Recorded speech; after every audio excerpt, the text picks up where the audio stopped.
Assalamualaikum warahmatullahi wabarakatuh. Waalaikumsalam warahmatullahi wabarakatuh. Ini kita akan belajar kipas. Materinya tentang sifat-sifat cahaya. Oke.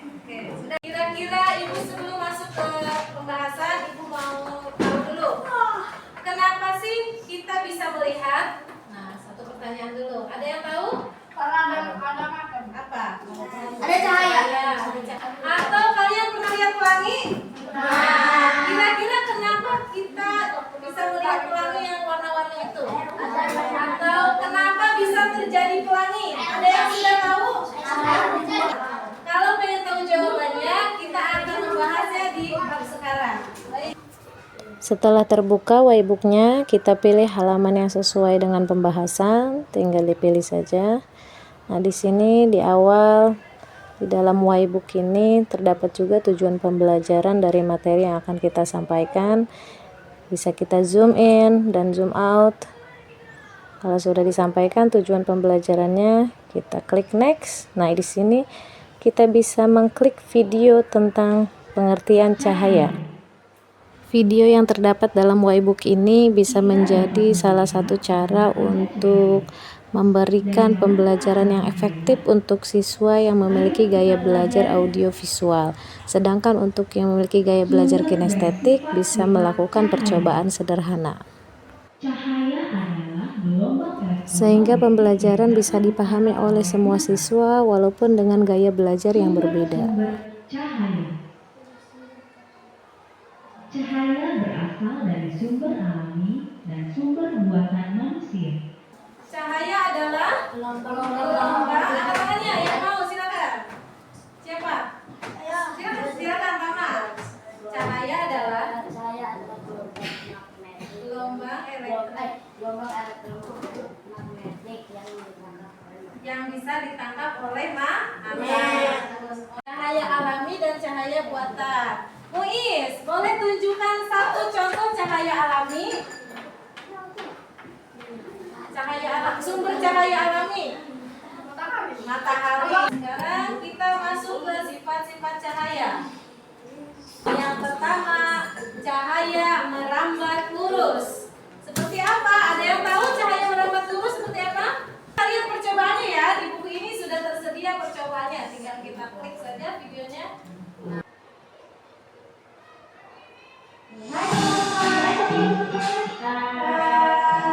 Caranya gimana, Bi? Untuk kita mengetahui bahwa cahaya itu merambat lurus. Nah, sekarang coba Abi amati dari sini. Lihat dari bawah, kelihatan nggak cahayanya? Kelihatan? Kelihatan ya? Nah, kan berarti di sini sumber cahayanya cahaya alami atau buatan? Apa sumber cahayanya?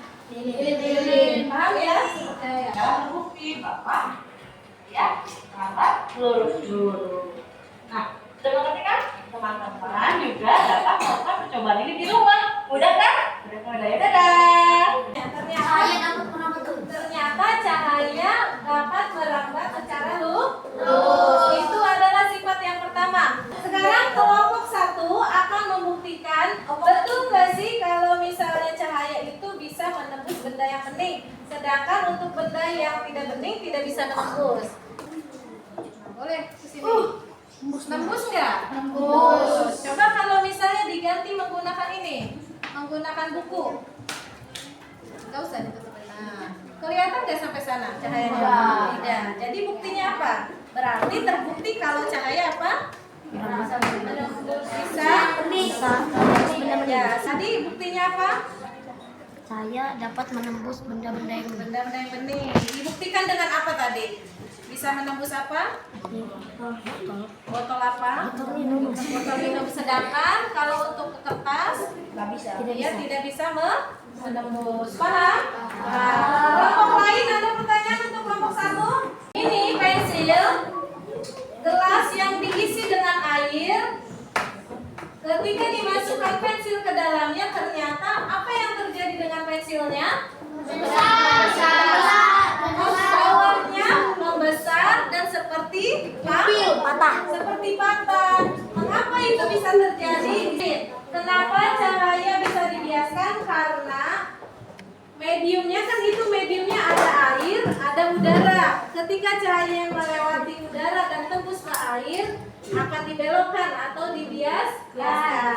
Nah itu akan dibuktikan oleh kelompok 2 nih. Sekarang silakan kelompok 2 lakukan percobaan. Misalnya tidak ditambahkan air, jangan lupa tambahkan air. Nah, kira-kira bagaimana? Sama atau tidak? Sama. Sekarang coba belajar menggunakan air. Nah, sekarang masukkan spidolnya. Apa yang terlihat?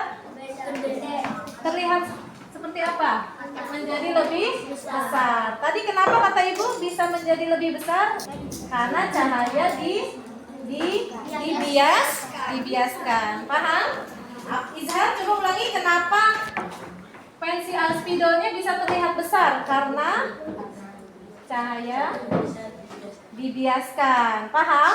Paham. Ulangi yang bisa kita lihat itu penyebabnya adalah karena cahaya bisa diuraikan. Nah, akan dibuktikan oleh kelompok sebelah sini.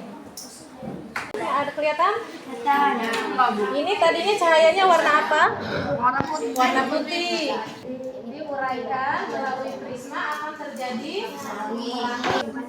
kelihatan kan pelanginya? Mana pelanginya? Nah, paham ya? Itu namanya cahaya dapat diuraikan. Coba. Yang selanjutnya, yang kelima, cahaya dapat dipantulkan. Tahu dipantulkan? Tahu. Dipantulkan kalau misalnya bola kita lempar ke tembok akan balik lagi. Itu namanya dipantulkan. Sekarang kelompok ini akan membuktikan kalau cahaya itu memang bisa dipantulkan. Mana cerminnya? Silakan dipegang. Sekarang caranya gimana? Mejanya geser. Nah, yang di center mana? Yang di center cermin tapi memantul kemana? Ke tembok.